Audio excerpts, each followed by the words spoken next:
I am Annika Jackson here with Your Brand Amplified, and I'm so thrilled to welcome Kendra Swalls to the show today. Kendra, thank you so much for participating in this podcast. Thank you so much for having me. I'm really excited to chat with you today. I am too. I know we've been trying to coordinate for a while, and I just really want to hear your story because you're a mom, a photographer, an educator. You've done, like me, some pivoting in your time. So please share a little bit about your journey with us. Yeah. So, like you said, I started off as a teacher. That was kind of always the path I had laid out for me. I had come from a family of a ton of educators. That was what I envisioned. And so I got my undergrad in elementary. I taught for about 7 years and then decided I was like, there's something, I'm just not fully feeling like this is where I'm meant to be. And so I kept searching. I went back and got my master's degree in education. I thought maybe I want to be a curriculum director. And I started writing curriculum for small school districts. Really fell in love with that. Around the same time, I was like, I'm going to pick up photography. Like this was sort of I wouldn't even say a hobby. It was just something I loved as a kid. Like I loved taking pictures. My mom and I both have that kind of skill set of like, we just love capturing moments. Right. And so I was always the kid with like a little disposable camera or my Polaroid or whatever I could find. And so I thought, it'd be kind of fun. Like my husband bought me a digital camera for Christmas one year, and I thought, let's get into this. And it was just like a little creative outlet. And then I started spending more time focusing on in the evenings, like less on curriculum and lesson planning and education, and more on like photo shoot ideas and learning all these different techniques. And I really kind of dove headfirst into that. And in 2012, I was pregnant with my first daughter, teaching full time, going through the final semester of my graduate school. And I thought, hey, why don't I create this and turn this into a full-fledged business? Because, I'm a little bit crazy like that. And so I started my company called Paisley Photography. And I really just kind of went out and started taking pictures of anybody and everybody that would let me. And it started to kind of grow. And then I started getting into more of the marketing side of business and learning sort of how a business runs, not just how to take great photos and hope people see them. And that sort of matched with the analytical side of my brain that I was teaching. I was working on, I was a math coordinator at the time. And so like the mathematical side of my brain was like, ooh, let's look at this from like a numbers perspective and an organized perspective. And so once I started doing that, my business really took off. And in 2017, right after I had my second daughter, I said, I'm going to give this a shot. I'm going to go full time. And I can always go back to teaching if I need to. I had an incredible principal and assistant superintendent that I worked with that were like, if you ever need to come back, you can. So I had a little bit of that safety net. And I went all in, and it was amazing. In the first year, I think I almost doubled what I was doing the year before. And through that, I had other people reaching out to me, just kind of saying like, hey, can you help me grow my business? Like, tell me what did you do? What were you doing to let you quit your job? And I started doing like small group and one-on-one kind of mentoring. I was saying the same things over and over again. So I was like, let me try blogging, realized really quickly that wasn't my skill set. So then I decided to start a podcast. And that kind of led to where I am today, where now I have my podcast, I do one-on-one coaching, I have some online programs. It's just sort of all been this path that I never thought would happen. I just kind of allowed things to come as they came, and it's led me to a really great place. So now I get to infuse my love of business with my natural ability of teaching, and it all falls together really nicely. Awesome. And you're still running your photography business, or? I am, yeah. So it's become a little bit more of the part-time, which is nice because now I get to be a little more selective in what I get to take on, but it's still my fun creative outlet that I get to have, which I really enjoy. Oh yeah. When you were talking about that, it made me think of my daughter, who is very math and science, but also very creative. She's an excellent artist and does a lot of other creative pursuits. And you really have to use, that creativity does come from that side of your brain. Yeah. And then also kudos, because we always need people like you, people who are willing to take the photos, people who, the friend who shows up with the camera as you started, like when you were younger and just doing it as a hobby. Yeah. Because I think a lot of times we forget to get that good photo and like, oh, I really wanted to capture that moment, because that way you have it to look at and you have that memory of that person. And I know sometimes like with the way that the world works now and everything's online and we move, I've lived in different places, so I don't see the same friends, but it's great for me to be able to see their pictures and see what they're doing. And Yeah. then took it a step further and made it into, a real business, and doing events and helping people capture those special moments in their lives. Yeah. Yeah. So now my best friend I've known since I was 5. Mhm. And she would probably say that I took too many photos that she wishes didn't exist these days. But no, it's Oh my gosh. definitely, and that's kind of what drew me to it is I used to love looking through old photo albums of like that my grandparents had or that my family members had. And I was like, I don't ever see that going away. I think we're always going to crave and want to preserve those moments in whatever form and fashion that is. I still, every year I print photos. I create a little family yearbook where every year I sit Oh, I down love that.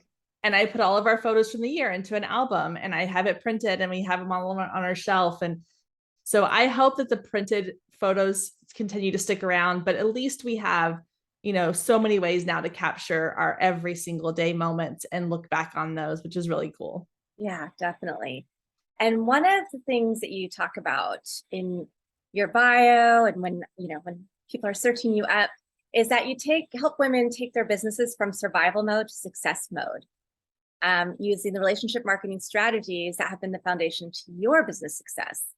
So, and I think that's a common position. People know they want to start something, but they don't really know how. And then they get panicked and, oh my gosh, what's my next step?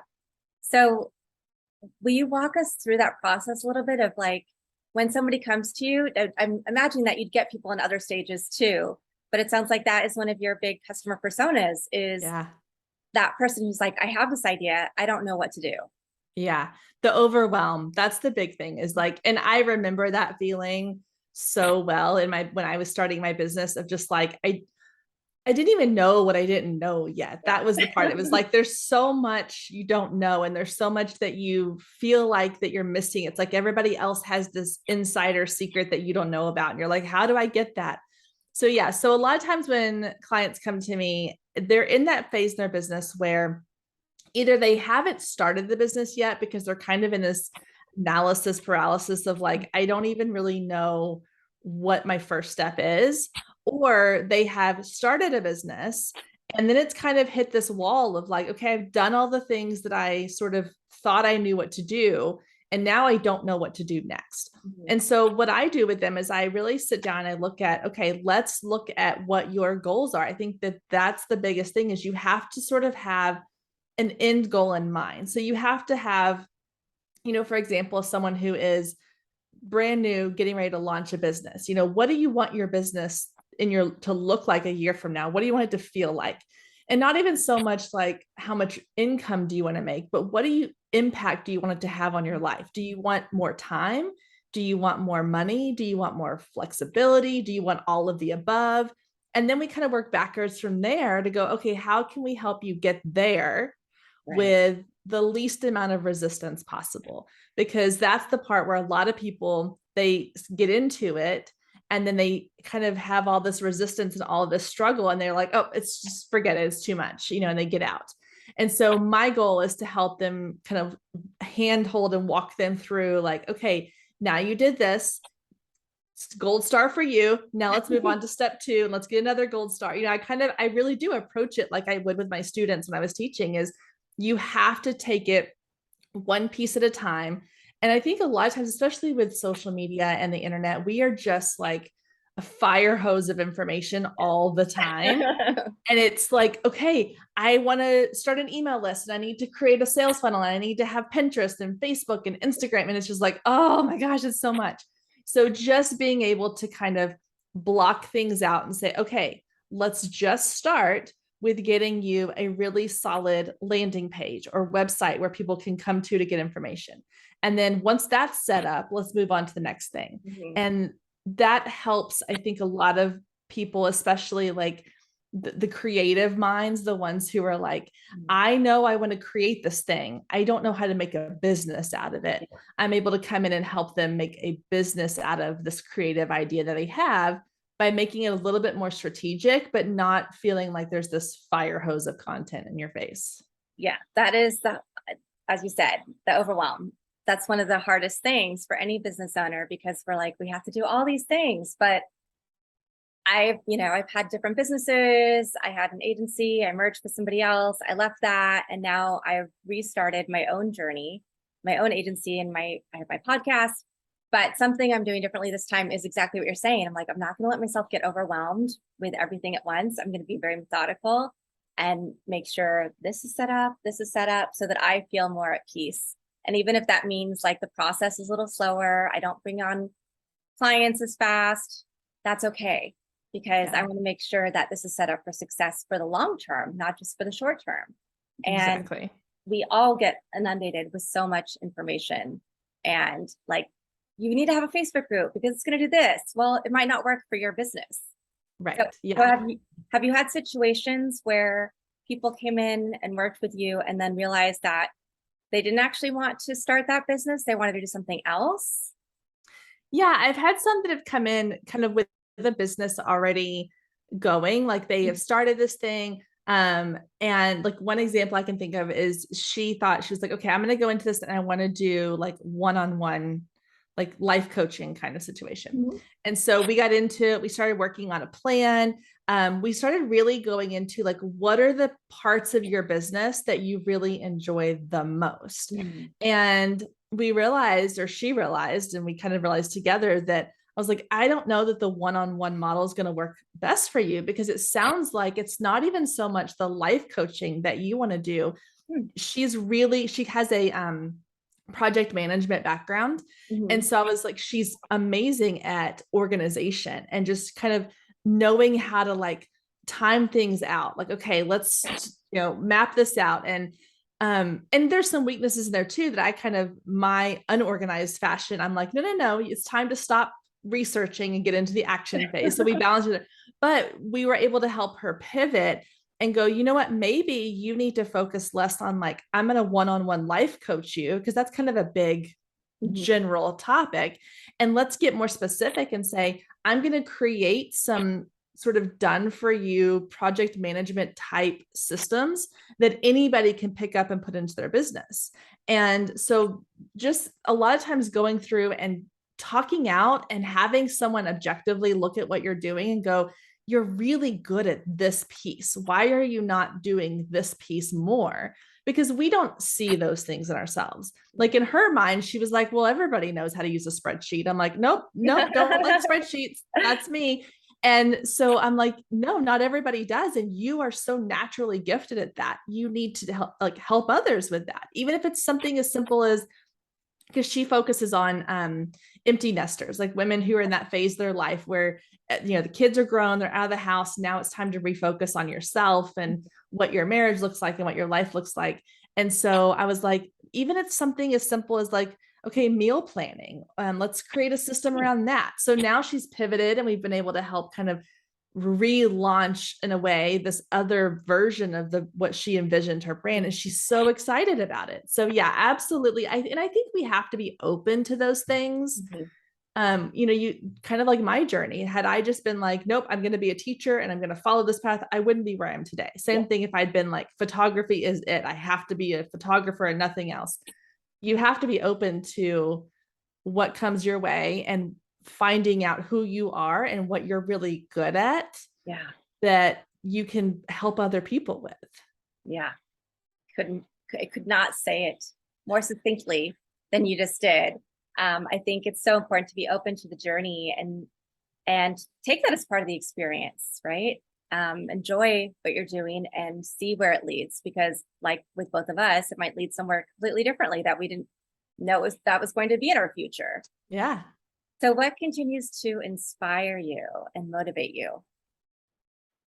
Oh, I mean, I'm a student at heart, so I love learning. I love to read.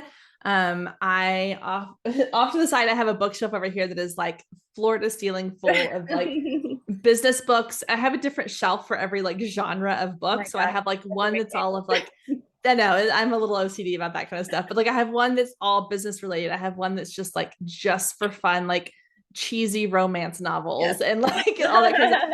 So I love to just take things in. I do try to be very um intentional about what I'm taking in and what I allow to inspire me, because like you said, there's so much out there and I don't want to get distracted by like the shiny things. Mhm. I think it's easy to look around and be like, oh, but this person's doing this great thing and like maybe I need to go that way, and then you end up off of your path. So I try to really stay focused and allow certain things to come in and inspire me based on what I'm interested in, what I'm excited about, and the goals that I have for my business. Yeah, nice. So, what are some examples, if you don't mind sharing? I'd love to hear about somebody else who started working with you and an aha moment that they had, big or small, but just something that, Yeah. the process, because I do agree with you completely. Like the process of working with somebody else helps you think about things in a new way. Yeah. So one that comes to mind is she is a photographer and kind of actually here locally.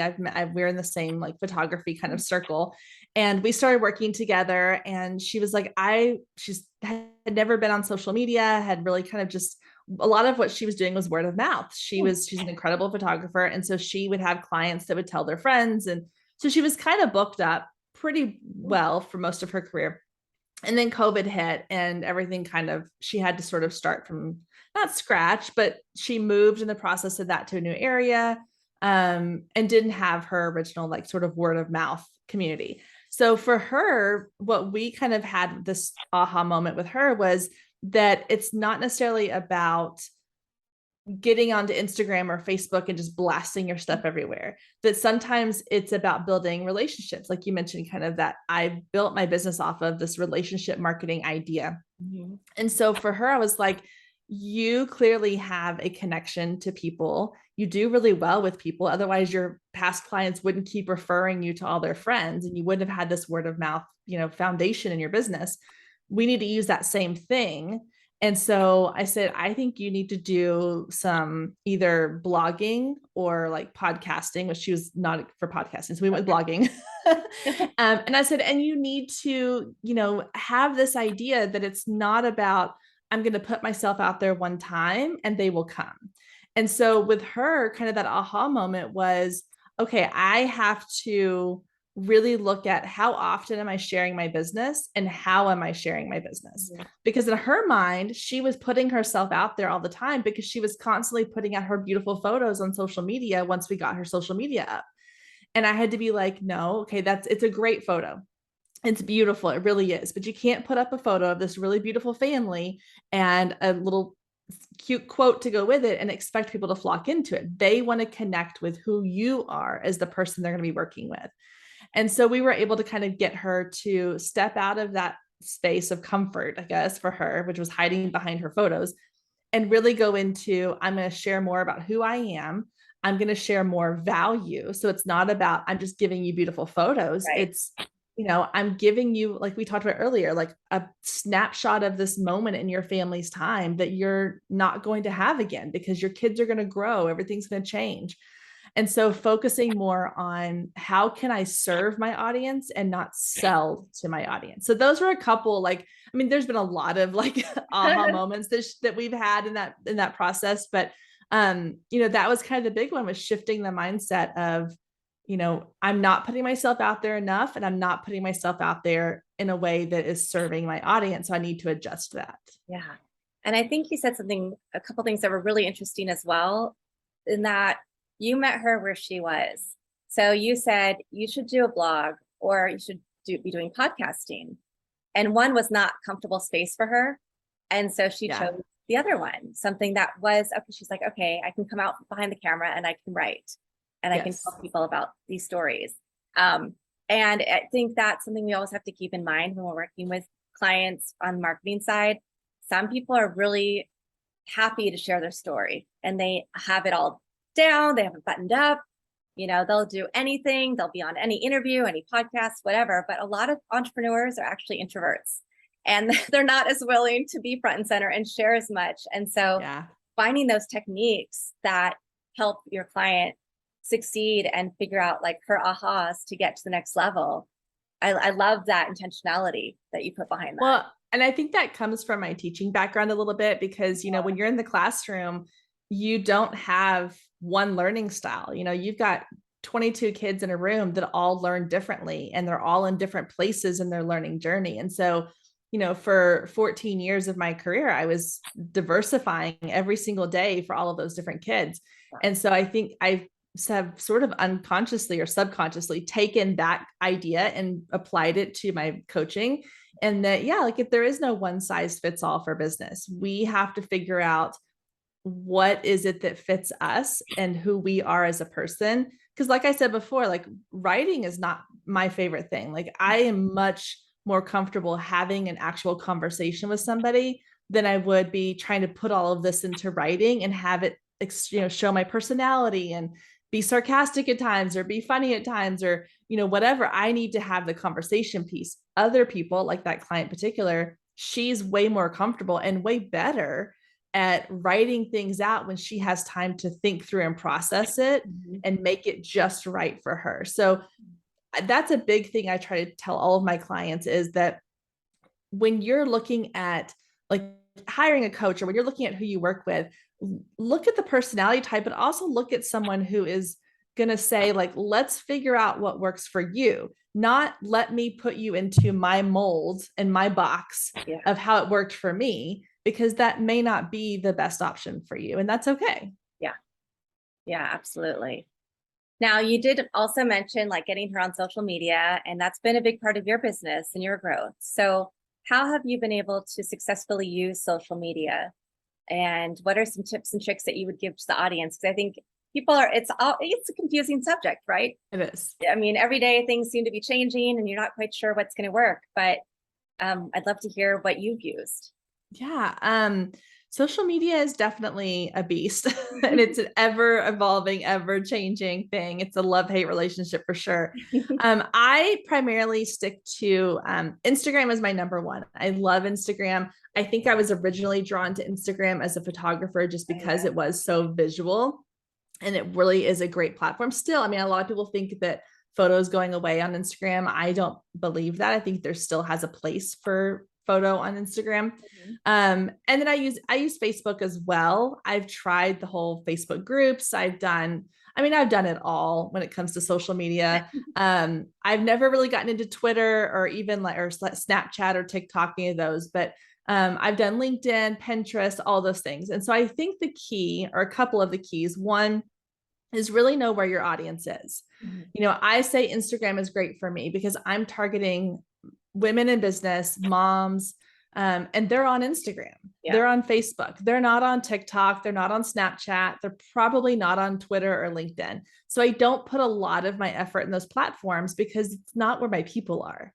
Now, if I was trying to target professionals, then I would be on LinkedIn or Twitter. But you have to know where your audience is, and that's where you need to focus your energy. And so I would say pick, 1 to 2 social platforms to start with and really dive in and get to know the features of that platform. So I'll use Instagram as an example, since that's what I use a lot of there. And there's multiple aspects to Instagram. It's not just go in and post something and walk away. Right. There's stories, there's feed, there's reels, there's video, there, instant or direct messages. There's all these different little facets of it. And each of those serve a different purpose. And so if you go into Instagram or even Facebook or any of these platforms and you think, I'm just going to go in and I'm going to just kind of throw spaghetti at the wall and hope something sticks, you're going to probably end up feeling really frustrated. And so if you go into it going, okay, what's my goal with this content? So I'll use an example. If I'm going to go onto Instagram and I'm going to post, let's say, for example, I'm going to post a carousel with some tips on how to build a social media following, then I'm posting that with the intention of educating my audience that I already have. Because if I'm posting it to my feed, I'm educating my audience I already have. if I wanted to reach a larger audience, then I would turn that into a reel. Or if I wanted to show the behind the scenes of my day, I'd go in and post on stories. So knowing kind of how each feature of the platform you choose works, it will help you feel a little more successful. You know, if I go and post a story on Instagram and I'm frustrated because it didn't reach 5,000 people, well, it's only meant to reach those who are already following me, and only a small portion of those. So having your expectations kind of in the right place is really helpful. And then I think that I follow and I kind of live by this rule in my business, the 80-20 rule. 80% of the time you need to be providing value, building connections, sharing information. And then 20% of the time you can be offering products or services. So a lot of times, like I look at, if I take that into like a 5-day week, 3 of my 5 posts need to be sharing value, or even 4 of my 5 posts, depending on, what I'm working on that week. But I'm not going to go in there and post, 5 times in a week about a product or a service that I offer. I'm giving my audience something. I'm helping them accomplish something. The example of the photographer, I told her, I was like, you need to start putting out there, you're working with families with young children who are in a certain location because she's based in one area. So you need to become the person that they go to for, like, hey, there's this really cool event going on in our town, or hey, take your kids to this, like, strawberry farm, or you can pick your own strawberries. How fun is that? And share those kinds of things, because now you're more than just a photographer. You're somebody they look to as a resource, an expert, and someone that they want to keep coming back to. Yeah. So that's a sort of a broad, I could get like really nitty gritty, but I think that those are kind of key things: is know your platform or your audience is, really learn that platform, have goals going into it to know, like, what do I want to get out of this? What's my purpose of being here? And then providing value so that people want to come back and see more of your content over and over again. Yeah, absolutely. Because they need to know who they're building a relationship with. Yeah. That it's not just, oh, I'm going to buy this thing, because without them qualifying you, right? They need Exactly. to like and trust you. Yes. Now, what's like the number one tip? Because I know we've covered a lot of things, but like, what's the number one tip that you'd have for a woman who's starting out in business and trying to figure out, what she's going to be doing and how she wants to market it? So I would say a number one tip. Oh my gosh. I would say my number one tip is know who you want to work with. Like, who is your audience? This was something that I didn't do for a long time in my business. And once I left my teaching career and I was doing my photography business full time, and I was like, okay, I need to really get serious about this. I hired a business coach. And one of the first things she had me do was an ideal client profile. And I was like, this is dumb. Like, why do I need to figure out like what type of drink my ideal client drinks on the weekends or whatever? But I mean, because it was like 150 questions that she had me like answer in place of in the mindset of my ideal client. And I really pushed on it. I pushed on it, and then finally I did it. And it wasn't until even like I was done working with this business coach that I went back to that, and I was like, oh, I think it finally makes sense now. Because everything you do in your business needs to be aimed at serving her. And I say her just because, most of the time consumers are female. So in the case of like my photography business, I really, at the time I was shooting weddings, and I had to get very specific on, I was not aiming my marketing at like the 22-year-old bride whose, parents were paying for everything. I really was aiming at like the 30-something bride who was getting married a little bit, I say a little bit older, but who's had a career and had like finances in place to help pay for some of this herself, and really valued some of the things that she was looking into. That's completely different marketing messaging than it is to the 22-year-old who wants like the perfect Pinterest wedding. So once you really know like who it is that you are serving and what are their pain points, if I'm talking about that 30-year-old bride, a lot of her pain points were things like, how can I do this without, spending a ton of money? Because maybe we want to buy a house, or we're a little bit on a budget. How can I include more of my family in these things? How can I make sure that I make this meaningful for my family members and not just about my fiance and I. Or, there's all these different things. So you want to make sure you're putting out messaging that is speaking directly to that person, and they go, oh my gosh, that was made just for me.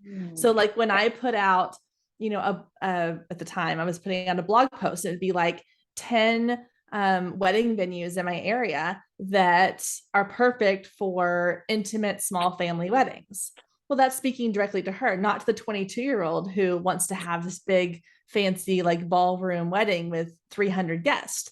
So really know your client, know exactly like what it is they struggle with, and then you can tailor everything you do to her, and it's just going to make you be that much more appealing. And I will say one more quick last thing is that a lot of times people are nervous about doing this because they're like, well, but what if I still want the 22-year-old bride to hire me because I need money? That doesn't mean you're necessarily eliminating those other people. Like if you still are putting out messaging, I kind of describe it as like a spider web. And if your ideal client is in the middle of the spider web and you have all these little strings coming off, and all of those strings are different aspects of your ideal client. So it could be, financial aspects or relationship aspects or location. Some of those little strings that come off are still going to like snag somebody else. Like they're still going to be drawn in because of one piece of it, but all together, your ideal client is all of those pieces in one. Yeah. So that's kind of how I try. You're not eliminating people. You're just getting really specific in who you're talking to. Exactly. And you might find that you don't need those other people even in your web because you're getting enough business and the right kind of business from the people that are your exact target. Yeah, exactly. Yeah. Awesome. Okay. So let's talk about being working moms.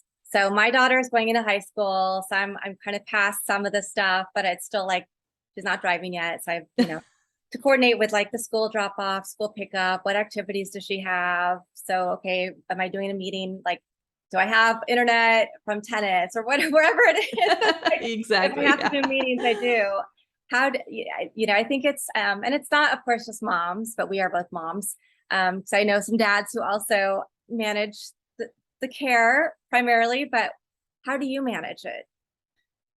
Oh, well, first of all, there was a while back, I was talking to a lady one time and I used the word balance. And I was like, I'm just trying to balance it all. And she's like, Indra, there is no balance. She goes, it's about like finding harmony. She goes, at some point, certain things are going to take more presence than the other. She goes, when you say the word balance, you think of a scale that's equal on both sides. Right. And in real life, like it's never going to be equal on both sides. There's going to be times when your business requires more attention. There's going to be times when your kids require more attention. And so that really helped me change the mindset behind it. And we're currently getting ready for back to school. My kids have been home all summer. And so I just knew going into it, this is a season of my family is going to take a little bit more priority because I want to do things with them. I want to go to the water park. I want to go on vacations. I want to spend time with them. And so I'm going to spend a little bit more time with them and a little less time on my business. And then when they go back to school, it'll kind of flip flop. I'll be able to spend, the daytimes on my business and have time with them in the evenings. So the mindset shift there was a big piece of it. So my girls are 6 and 10, and they still actually, for the most part, enjoy spending time together. So it's been really nice because like right now they're entertaining themselves playing in the playroom, and they can kind of follow the rules. They know when the doors close to the office, you don't come in. And it's really fun too, because they want to see what I do. So like before getting on this call with you, they were asking me all these questions like, well, what kind of call is it? Is she asking you the questions, or are you asking her the questions? And what are y'all going to talk about? And so it's really fun too, because I want them to be part of my business. Yeah. And so as much as I can, I try to kind of let them be here. I mean, obviously not while I'm doing this, but I let them try to be part of it. And that's been really fun too. And then it takes the pressure off of me to feel like I need to have it be separate because it's all so intertwined. Yeah. But yeah, I think the biggest thing is just the mindset shift, and then finding, like I said, same thing with business. There's no one way to do it. And it's just about, finding the way that works for you. And if that means that you work after your kids go to bed and your daytime is spent with them, then that's what works for you. And everything's a season. I mean, like for the longest, this last year was my first year that my youngest was in kindergarten. And so it was my first year not having any kids at home during the day. Wow. And so prior to that, I had to just remind myself, like, this is just a season. And at some point she'll be in school full time and I will have my days to do what I want to do. You're coming up to a season where once your daughter's driving, you won't have to play chauffeur anymore. And then you'll be like, what do I do with my time?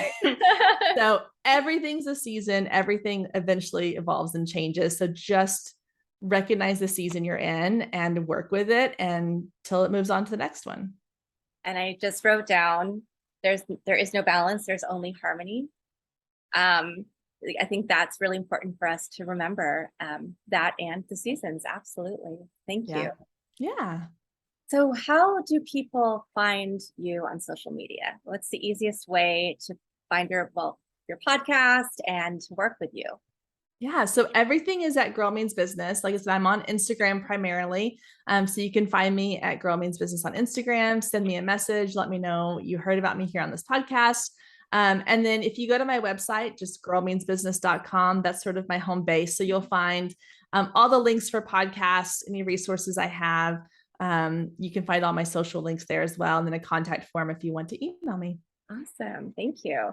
And is there Thank you. anything new and exciting coming up for you, like a new offering or? Yeah, well, so I'm really excited. About 2 years ago, I met with a girl. I don't know if you've ever used the Clubhouse app, but Oh, it was yeah. this. Yeah. Okay. So it's a social platform. We met on there and through this podcast swap room. We ended up doing a podcast swap and we became really, really good friends. She lives in Denver. I'm in Texas. And over the last 2 years, we've just kind of become what we call business besties. So we're actually getting ready to partner up and we are creating sort of a community space for other women entrepreneurs to come and build connections and relationships and network and have resources and education sort of all in one place. So hopefully our goal is to have that launched this fall. Nice. And so we're still kind of in the works on that, but I'm really excited for what I think that it will be for women who are building their business. Awesome. And I'm imagining that we'll be able to go to Girl Means Business, Instagram, Yes. or the website and get more information. There'll be a link Absolutely. for us to follow. Awesome. Yep. Perfect. So my last question I always ask, well, one of my last two is, do you have a favorite quote or mantra? Ooh, a favorite quote or mantra. So this is going to seem really funny. My mom, growing up, she ran my family's business. And she always had a sign on her, she had a bulletin board next to her desk with just like kind of random stuff on it.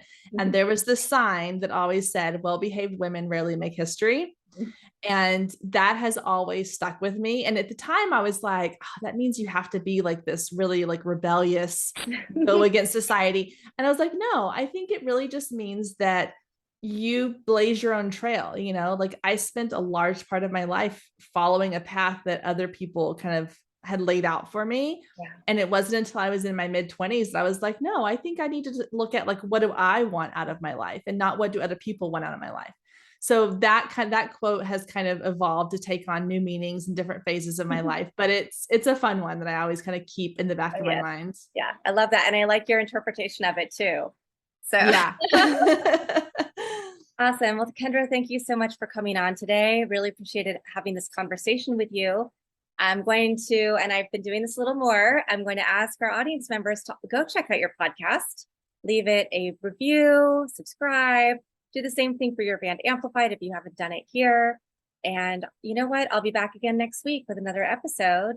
Kendra will have all of your information in the show notes for everybody to find you. And thank you again so much for being on the show today. Thank you. This was amazing. Absolutely.